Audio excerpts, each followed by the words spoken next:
வணக்கம் தமிழ்நாட்டு தமிழ் நெஞ்சங்களே, நண்பா நண்பிகளே.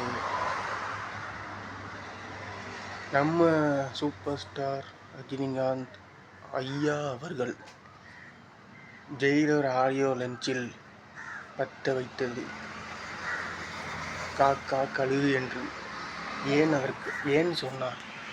யாரை சொன்னார்? எதற்காக சொன்னார்? நல்ல எண்ணத்தோட சொன்னாரா, கெட்ட எண்ணத்தோட சொன்னாரா? சரி, சூப்பர் ஸ்டார் ரஜினிகாந்த்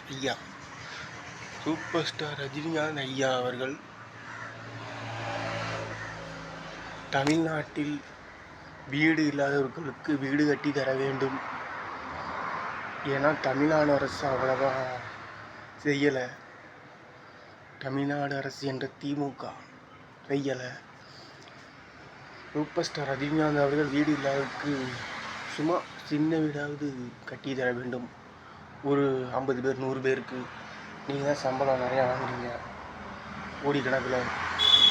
உங்கள் படம் 1000 கோடி கிடைக்கிது. அந்த 1000 கோடியில் 40 மாவட்டத்தில் சில பேருக்கு வீடு கட்டி தரலாம்ல. தந்தீங்கன்னா நீங்கள் சூப்பர் ஸ்டார்.